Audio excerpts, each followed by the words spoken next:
অসমৰ আটাইতকৈ ডাঙৰ দুৰ্যোগ বানপানীৰ সমস্যা, তাৰ বিপৰীতে আছে হাতীৰ সমস্যা।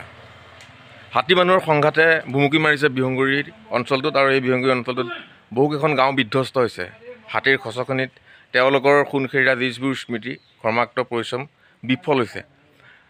উপস্থিত আছোঁ সকলো, এতিয়া সমদলৰ সময়, সকলোৱে সমদল লাভ কৰি গামবুঢ়া ঘৰত উপস্থিত আছোঁ। তেওঁলোকৰ ঘৰত শংকিত হৈ ৰাইজে কিছুমান সিদ্ধান্ত আৰু যিবোৰ সমস্যা জনসাধাৰণলৈ প্ৰেৰণ কৰিব বিচাৰিছে। পোনতে আছোঁ মই শ্ৰদ্ধা প্ৰণৱজিৎ বিশ্বনাথ ডাঙৰীয়া, আৰু সকলো আজি গামবুঢ়া উপস্থিত আছে মৌজাটোৰ।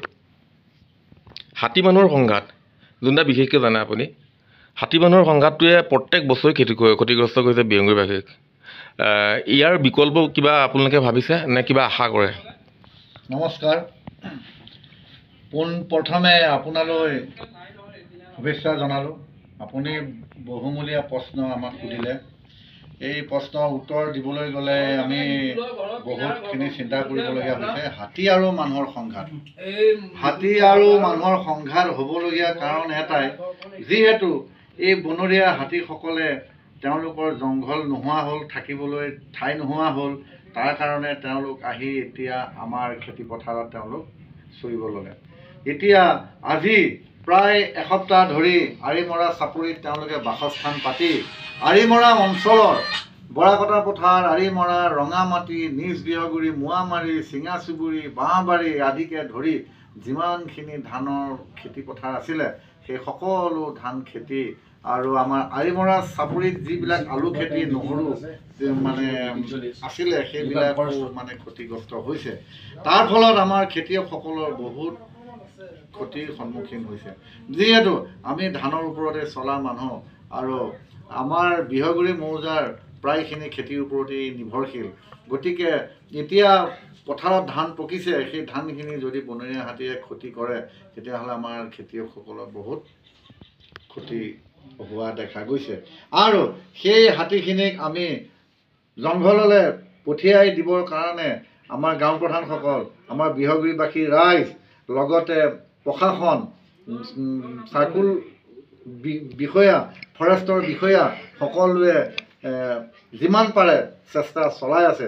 কিন্তু এই হাতীসকল ইমানেই ইয়াৰ সংখ্যা বাঢ়ি গ'ল, মানে আমি সেই সকলক এতিয়া জংঘললৈ খেদাই দিব পৰাত বহুতো আমি অসুবিধাৰ সৃষ্টি হৈছে। তথাপিতো এতিয়া আমাৰ প্ৰশাসনৰ পৰা এটা নিৰ্দেশ আহিছে, আমি এতিয়া মাইক দি পেলাই আমি ৰাইজক এতিয়া সজাগতা কৰাৰ এতিয়া আমি তাৰ বিষয়ে এটা আলোচনা কৰি আছোঁ। আজিৰ ভিতৰত আমি মাইক দি বিহগুৰিবাসী ৰাইজক এইটো কথা আমি জনাম, অতি সোনকালে বিহগুৰিবাসী ৰাইজে পথাৰত থকা খেতি পথাৰৰ ধানখিনি কাটি ঘৰমুৱা কৰক। আমি আৰিমৰা চাপৰিৰ পৰা জংঘলৰ দিশে হাতীখিনি যাতে খেদাই নিব পৰা সুবিধাখন কৰে। মই বিহগুৰিবাসী ৰাইজক আপোনালোকৰ মানে প্ৰচাৰ বিভাগৰ পৰা মই অনুৰোধ জনাইছোঁ, যাতে অতি সোনকালে আপোনালোকে আপোনালোকৰ পথাৰৰ পকা ধানখিনি কাটি ঘৰলৈ নিয়াৰ ব্যৱস্থা কৰক।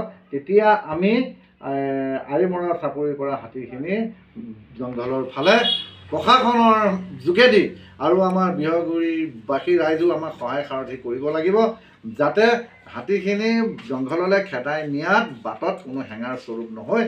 সকলোৱে যদি আমাক সমানে সহযোগ কৰে, তেতিয়া হয়তো হাতীৰ সমস্যাটো কমিব বুলি আমি আশা কৰি তাকে এতিয়া আমি আলোচনা কৰি আছোঁ বিহগুৰি আমি গাঁও প্ৰধানসকলে। সুন্দৰ প্ৰস্তাৱ। ৰজাদিনীয়া পৰিকল্পনাৰ প্ৰজা সমবেত হোৱাটো অতি গুৰুত্বপূৰ্ণ সমস্যা, হাতী মানুহৰ সংঘাত। এই হঠাৎ হাতী, জাক হাতী যেতিয়া গাঁওবোৰত সোমাই যায়, সেই সময়ত গাঁৱৰ মানুহৰ কেনেধৰণৰ তাৰণা অনুভৱ হয়? আপুনি যিহেতু লাগি আছে এই ক্ষেত্ৰত, গাঁৱৰ মানুহখিনি সেই সময়ত যি ধৰণৰ শংকিত হয়, আমি জনাব বিচাৰিছোঁ ৰাইজক, কেনেধৰণে শংকিত হৈ আছে বিহগুৰিবাসী ৰাইজ অতিকে বহুত দুখিত। কাৰণ ব্ৰহ্মপুত্ৰ, গৰাখহী নদীবোৰ গাঁৱৰ কাষ চাপিলাহি। তাৰ উপৰিও হাতীয়ে পূৰা চাপৰি বা গাঁৱৰ ধানৰ ওপৰত বহুতো কাণ্ডপ চলাইছে। তাকে আমি তাক লৈ আজি সমূহ গাঁও প্ৰধান আৰু ৰাইজৰ সহায় সহযোগেৰে এটা দিন হাতত লৈ আমি হাতীখিনি আমাৰ আৰিমৰা চাপৰিৰ ফালৰ পৰা মানে বনাঞ্চললৈ খেদি নিয়াৰ মানে আমি পৰিকল্পনা কৰিছোঁ। তাকে আমাৰ সকলো ৰাইজ আৰু গাঁও প্ৰধান মানে এফালৰ পৰা খেদিব লাগিব। হয়, ডিপাৰ্টমেণ্টৰ forest circle officer DC sir সকলোৰে সহায় সহযোগেৰে আমি আগবাঢ়িম বুলি ভাবিছোঁ।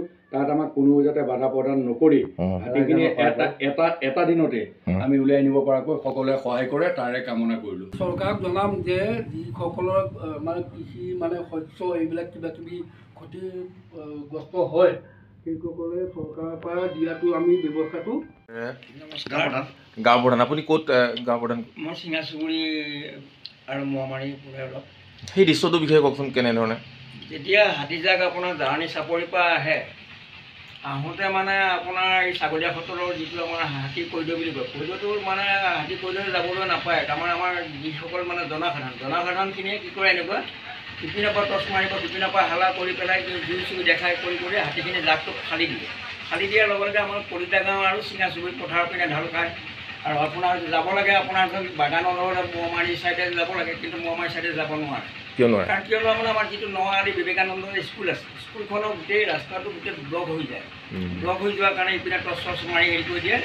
তাৰ সংক্ৰান্তত হাতীয়ে গোটেই ধাননি পথাৰবিলাক দিয়ে। কিন্তু যদি এটা বাটে যায়, হয়তো মানে ধৰক আপোনাৰ নিৰ্দিষ্ট বাট এটাহে ধৰক আপোনাৰ ক্ষতিসাধন হ'ব। সেইকাৰণে আমাৰ ৰাইজৰ এতিয়া মানে সংক্ৰান্তত পৰিছে। বিশেষকৈ মানে চোৱা মানুহে মানে বেছি আমাৰ হাতী খেদাতকৈ আমনি কৰে তেওঁলোকে। হাতী আৰু হাতীৰ তাণ্ডৱত সজাগ সচেতন হৈছে বিহংগুৰিবাসী সমূহ ৰাইজ। একেলগে গণসমদল হ'ব।